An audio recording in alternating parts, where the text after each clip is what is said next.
Hello and welcome back to Pattie's podcast. My name's Matt, editor and producer, and I am here, of course, with Pattie. Pattie, how are you? I'm fine, thank you. I hear there's some sad news this week. There is. It's really, really sad to hear that Genesis had to cancel the rest of their concerts because 4 members are not well and recovering, I know. One of the members, actually, Phil Collins, is so well and happy, nothing wrong with him. It's just the others that have fallen like flies, but not Phil. So Phil could still play the show? No, not on his own. Not on his own, yeah, no, fair enough. Fair enough. Well, today's episode is featuring one of the members of Genesis. Who is it? And can you remember much about this episode? No, this is Mike Rutherford. He's a dear friend, doesn't live too far away from me. I'm friends with him and his wife, Angie. And we did this, obviously, a couple of months ago. And do you know what? I can't remember what his favourite drink was. His favourite cocktail was, Matt? I was trying to remember. I think it's, was it a mojito? I think it was. Was Could it? be really wrong. If I'm wrong, then I'll edit it out, and if I'm right, I'll keep it in. Okay. All right. Okay. Cool. Let's see. So this was fun to do. Yeah. And I hope you will enjoy it. I'm sure you will. Yeah, okay. This is Cocktails with Pattie and Mike Rutherford.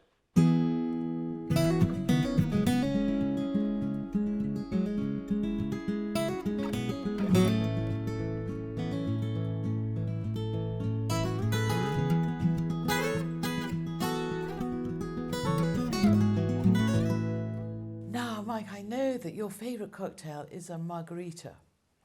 And I have to say, I do agree with you. I love a Margarita. Do you remember when you first came across one? I feel by now, Pattie, you must love all cocktails. Yes. What you've been doing. I do. But it's rather nice to sort of be reminded of one that I really do like. Because it reminds me of being in America, in New York in particular. Yeah, it reminds me, when you asked me about my cocktail, I was trying to think, I'm not a mad cocktail drinker these days. It's always on location, but it reminds me of America, like you. It reminds me of Texas and Dallas. We spent many months, Genesis, rehearsing. We had a sound company in Dallas, a lighting company in Dallas, and we go there for like 6 weeks to rehearse. Yeah. And every night we go to the local sort of restaurant bars, that kind of climate, you know what I mean? That warm, sort of muggy heat. Yes. And we just drink margaritas. The crew drank margaritas. And, it's just one of those drinks, it works in the heat. I agree with you. I think it does. But it's a very subtle drink. It looks so delicate and only just sort of with lime in it. It looks kind of milky. And it looks rather innocent, I think. It does. It also reminds me of whenever I was drinking it, be outdoors, and down in the south, those sort of fly killer things. Yeah. You know, all the background all the time, yeah. Kind of big Southern Texan accents. Because we used to go on a sort of year tour with Genesis, and we'd go around the world, and I'd see these young guys working for us from Dallas, hadn't left Texas. They got a passport, and they went around the world. They came back a year later, having been to Japan and Australia and Europe. They sort of came back different men.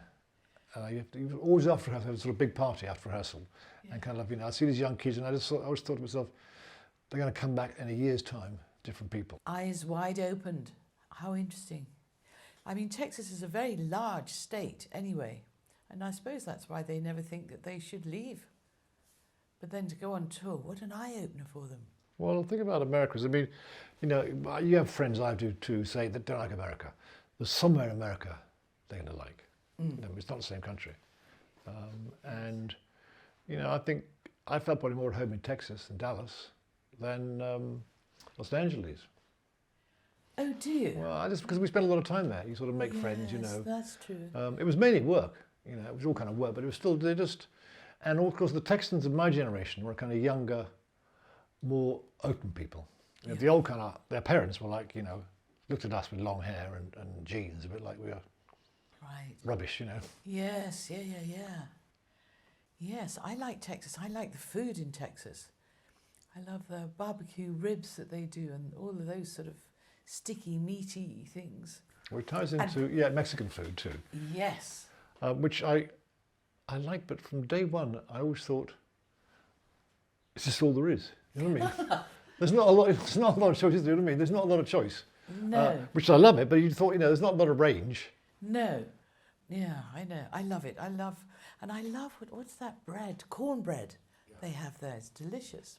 But the Mexican food, tacos, are delicious. Enchiladas. I mean, it's and with great. the margarita, they're fabulous. So it's a big part of my life, And actually, I was trying to work out the other day, not like this at all, how many shows I've done in my career.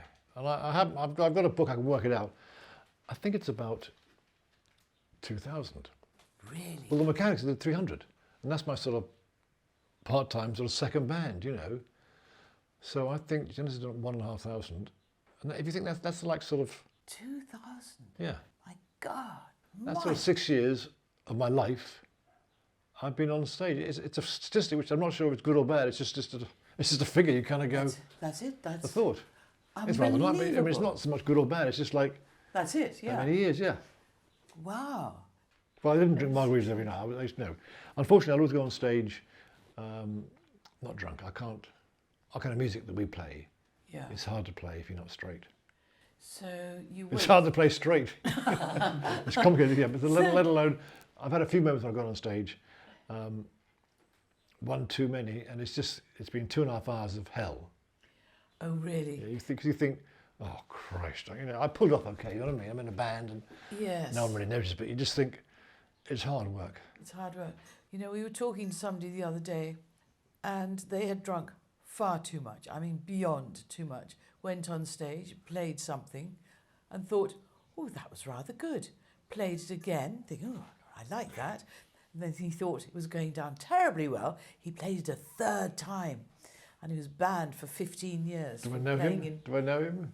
You do know him from playing in Japan. You can tell me his name? Gary Brooker. I thought of Gary too. I was about, if you'd said guess who, I'd have said Gary. Done. Yeah, I should have done. But now we're going to do a margarita for you, Mike. And I'm going to do 2 different types. One which is just sort of straight, shaken with ice, and poured into cocktail glasses that I've put a little lime around the rim and then dipped the rim into some salt. Yep. We'll do that first, and then our next one will be the crushed ice. Perfect. Okay.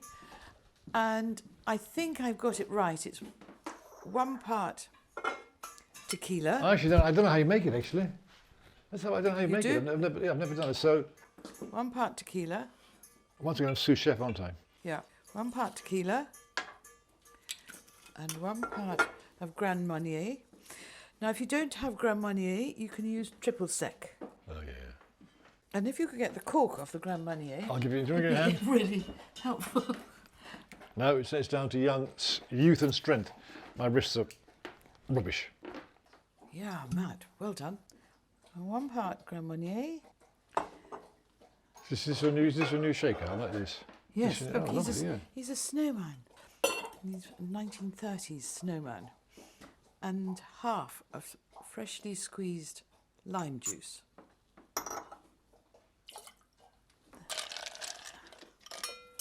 Now, Mr. Snowman. Did you say you were a drummer, Matt? Yes. Can you shake him? That's it. Lovely. It's the most Great. drumming I've done in Thank a you. year. Look at that.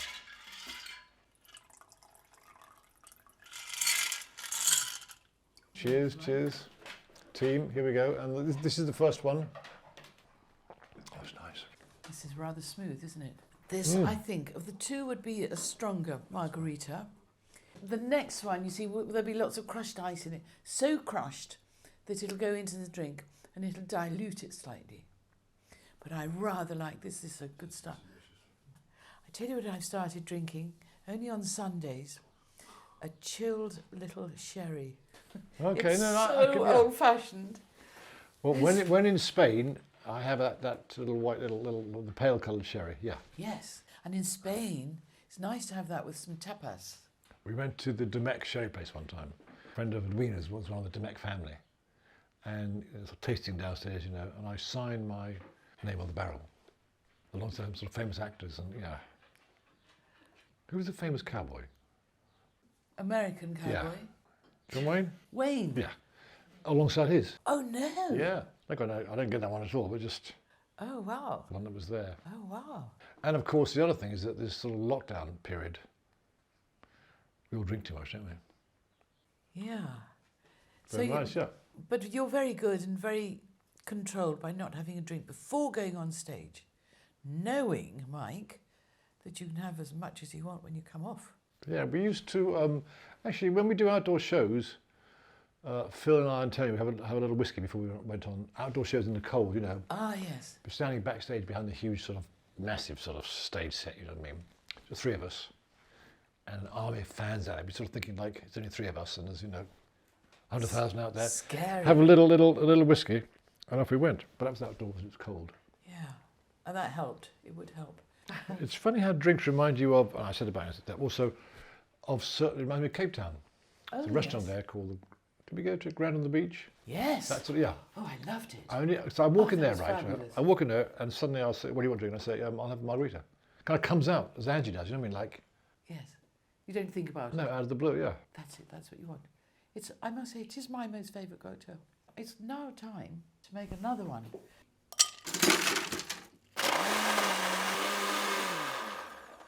Oh, look at that. And I think that whizzing the ice up like that gives it a bit of froth. That's yeah. The other one's a bit of a kick, but this is, oh yeah. I'm in that after show party in Dallas Yes. with the road crew, and in the corner there's one of those machines, frozen machine, from Margarita. Push the button and bzzz, comes out like ice cream. Oh, really? Yeah. When are you going to start touring? At the moment, it's gone back to mid-September. Start in Dublin is the plan. I just don't know. I mean, you know more than I do, or as much as I do. You can't tell. But I must say, Mike, thank you so much for sending me that wonderful documentary, Genesis and you all rehearsing and going over the years. And some of the documentary is black and white, which I found fabulous. And how everybody has progressed as well. And the music and the interaction between you all as a band, I thought was fascinating. Well, I'm actually, it's very honest, isn't it? There's no sort It's of, very there's no honest. glossy. Not glossy at all, and that's really why it has such an appeal for me, certainly. And I think that even if sort of Phil is grumpy, kind of I guess part of it. You know what I mean? It's kind of okay. It's fine. He's having a horrible Why time should with he his, not with be? his divorce and the press, and you know, God. it's horrible. Imagine how grumpy you'd be if you had the same problem. During that month, it was pandemonium, and with the press and the dramas, the court case in America. So in a sense, it was the worst time. But I hope you get a nice vibe of sort of guys who are friends Oh, it was wonderful. and enjoy what we do. Absolutely. And there's nothing nicer because, you know, watching one of you being filmed and then you might be a bit grumpy or arguing about something. And then when it's all right, the smiles, everybody's face lifts up. Well, I mean, the reason we filmed it was Yeah. in case we never do it. Oh, I see. And it's still sort of there now, in case it never happened, there were no more shows ever. That's why we sort of filmed it actually, just in case we don't do it. But touch wood, we shall. So yeah, so in a sense, yeah. musically, America opening up slowly. So I think so. Therefore, us in East Coast in November, I think sound promising. England, just fingers crossed, really. What have you found to do, Mike, while you're not on tour, with all this spare time over the last year, almost year and a half now? Have you discovered anything that has tickled your fancy or you've wanted to investigate further? Yeah, Or well, do you yeah. stick with No, songwriting? but no, Is there no, something new you've got But off? first of all, look at? apart from work, I've lived down the road for 40 years, as you know. I've always been away a lot. You Yeah. know, I've been home month after month since I've loved it. I've found home a bit. I've enjoyed home. Yeah. Started riding horses again every day. Rode this morning. I'm more involved in the fields and the tractor and the farming. You know, I've found home, That's nice. and I've enjoyed that. Yes. Yeah. Work-wise, I haven't been much writing. I've actually been learning all the songs for the tour. So come the sunshine and lockdown stopping, I can go out and forget about music, forget about it all for a while, you know, Yeah.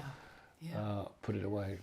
Yeah, talking about horses, we saw Kenny earlier and we went to his polo club and I saw a lovely photograph of you amongst a team of polo players.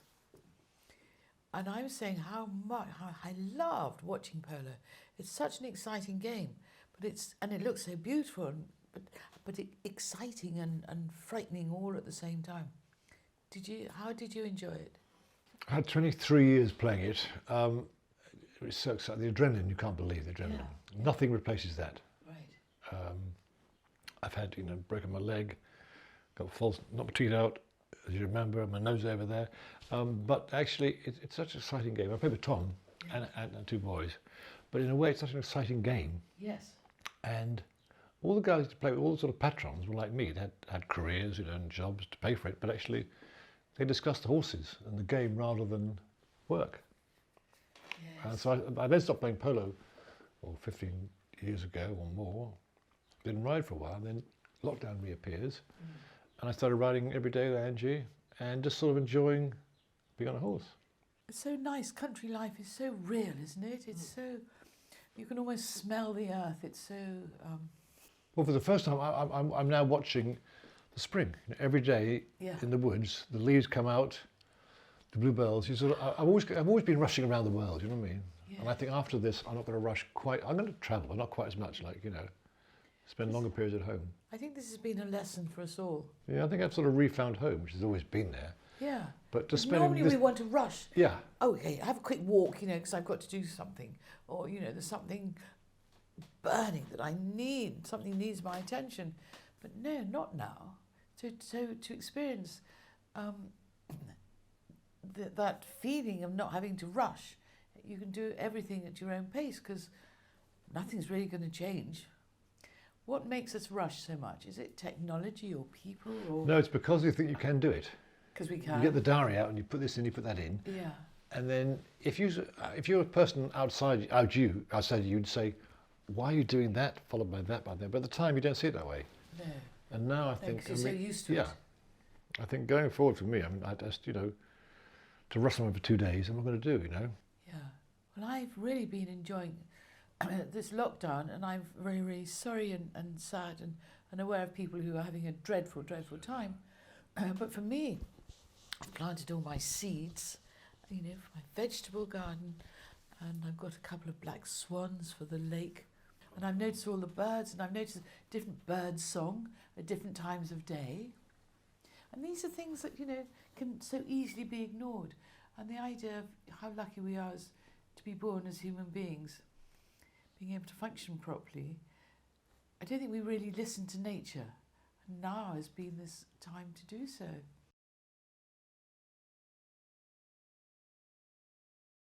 And you think the last concert I did was with Gary, the commander, Brooker. Really? At the O2.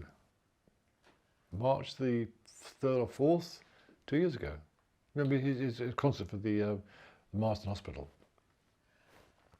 I remember. Last song was Eric, Tom Jones, us lot. I remember asking Christine McVie if she would join, Yeah. and she couldn't for some reason. That's I the last show at the O2. Wow, really? I think, yeah. And it was great. Yes. It was a long night, Gary. It was a long show. After Gary telling us about, singing the same song 3 times. There were no repeats this night, but it's a big cast. How lovely, how wonderful. But it was nice, yeah. Well, well done him putting that together. We were talking about charities earlier on and how fantastic musicians are and not totally recognised, as far as I'm concerned, or applauded for all the work that they do for charities. Huge, vast amounts of money are raised by musicians, and I, as far as I'm concerned, not totally recognised and applauded properly. No, good point. I mean, Gary's Wintershall for years, Yes, absolutely, he did. And then Kenny was telling us about, all the charity events that he held as well. And then the polo matches. I retired polo the year after Prince Charles, for about the same age. Oh, really? We used to have a few opposing matches, and he had a bad back too. Yeah. And I was kind of creaking a bit. So we sort of both stopped. My back is fine now. How interesting. Is it? Mm. Maybe you played too much polo, Mike. I got members of Kenny at a charity polo match in Johannesburg, and the day before we went to some sort of out of town sort of farmers polo match on their horses. You know, wild, out of control horses. Really? Said to Kenny, just survive the afternoon, you know. And we did. What's terribly, terribly attractive to a woman, or maybe some men, is the thin white trousers you wear and high Leather boots. brown leather boots. Delicious, really, really good. When I started years ago, someone said to Angie, so Mike is playing polo now, you know. Are you not worried, you know, this sort of, this is the rock star playing polo. And Angie said, his handicap is -1. I'm not worried at all, you know. Did she? Yeah, he's a -1. I love He's Angie. like, out of 10, you know. Yes. -1 doesn't pull, you know. I love her. Another game I love to watch, but I didn't really totally understand it, is cricket. But there's something intrinsically English about it. No, it is. The last game I played, and I played very rarely, was at Cranny's Prep School. Ah. And it's a wonderful moment because it's historic. So basically, I can play a bit, you know, but I don't play. So I go into bat opposite Rambercrash, who's a very famous cricketer. So he's a famous, you know, top of the range cricketer, and there's me. He hits the ball, and I can't see where it goes. He hits it so fast, so hard. So I thought, okay, we'll just watch him. If he runs, run. And the next day on the Sunday Times, a half-page spread is me and him. I look so cool, you know. But I was kind of like a rabbit in head. I was kind of going, where the fuck, you know. But the shot looks so good, like, you know, cool Rutherford down the crease. Yeah. I haven't played since. Oh my, I stopped. oh my, that's so funny. But I hit the ball so fast, hard, I couldn't ever see where it went, you know. How amazing, how amazing. Do you remember when we first met? Mike, no. So do I. Mike, Yes, let's guess when the did we first meet? guess the year. It's a long time ago. Do you know, many, many, many years ago, when I was married to Eric, Phil used to come to our house an awful lot, and he would hang out with us and play snooker, blah, blah, blah. And then he said he was in this band, Genesis. And I'm so sorry, Mike, I hadn't really heard of Genesis. I'm okay with that. I'm okay with that. I do apologise now, I really, really do. I I'm wouldn't so embarrassed. worry. Anyway, so he said, oh, come and hear us play. And I went with Phil to somewhere you were playing. I can't remember where it was now. And I went backstage, and you know the music was great. I went backstage to sort of meet you all. And I met you, and I met Angie. And Angie was so bubbly and vibrant and wonderful. And she was suddenly my new best friend, I could tell. You know, and then we all became friends. Yeah. And then you and Angie started having tennis tournaments. We did. We invited everybody in the area who was able to play tennis. And we would have tournaments. And towards the end of the day, people would just collapse, fall on the court, because they'd had far too much to drink. And then there was one year when it rained. It rained so bad, so the tournament was off. Cancelled. Big lunch in the marquee, you know, lunch, everyone's drinking away. And then suddenly the sun came out. So it was like tennis. Kind of staggered out like this, you know, sort of two-game match, you know. We've had Louise and Theo Fennell. Louise Fennell, yes. She was Cigarette, dressed up cigarette. like 1940s outfit. Wonderful shorts, silky shorts. And I think I was an umpire at one point, embarrassingly so. Many, many And here we are, years. still are drinking margaritas. And enjoying them. How good is that? And enjoying each other's company. Mike, thank you so much. Pattie, lovely. I'm so happy that you were able to do this. Well, I could carry on, but to be honest, We I've could. got food at home and I've got, yeah. But I know, Mike, excuses, but absolutely right. We should never have more than two. And we've said this throughout, haven't we, Matt? That's true. oh, they have, We're feeling okay. very merry now. That's been the rule. And never yet? No, we've been pretty good. Oh, thank God. Yeah, one more, you know. Until Mike came. Yeah. That's it. Well, Mike, if you had slightly said yes, We would have changed. I would have jumped up and made another one. Yeah, never more than And we'd three. all be- Never more we'd than be three, glued yeah. to the seats. Listening back to Mike and the interview I did with Mike, it's really sweet, it's very nice. I just want to say, I want to wish Mike a very speedy recovery, because it's nasty not being well. Anyway, I loved that episode, and thank you so much, Mike. Yeah, brilliant episode, and it was margaritas, not. I can't remember what I said. What did I say? Mojitos. Mojitos. Yeah, Yeah. margaritas, not mojitos. I don't know how we can forget. So yeah. My favourite, and we forgot. It was that was really cool. That was really cool. I loved that question about that you asked him about refinding home. I thought that was really great, and some of the stuff he talked about in there. During the lockdown, Yeah. I think a lot of people had quite a bit of assessing of their lives to do, and to realise that you're happy at home Yeah. and not having to dash out all the time Yeah. is a real plus. It's a bonus. Yeah. Would you say that you refound home during the last year? I found, yes, more of it. Because you see, although I live in the country, I used to dash up to London every week without fail for 2 or 3 days a week. But to actually be, told to stay here all the time. I mean, it was kind of all right for me, but it was horrible for Rod. The idea freaked him out. The idea he couldn't see his friends and, have lunch every day and go to the bar, go to the pub. No. He had to get used to it slowly.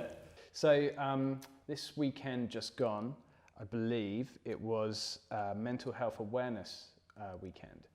And so I was wondering, what sort of things have you perhaps learned over the last year, or that you do for your own mental health? And is there anything that perhaps you could share? We talked a little bit about the powers of ayahuasca in the last episode. So I was just wondering, is there anything perhaps you might want to share in terms of mental health? Yes, I would like to really encourage everybody to meditate in whichever form they like to do it. I find it essential, first thing in the morning, only 20 minutes, and then if you could manage in the early evening as well. It's very grounding. And when you do it in the morning, you can sort of slowly think about how your day is going to be, but in a very calm way, because you are just sitting and meditating and allowing thoughts to come and go. That's great. Love that. Love that.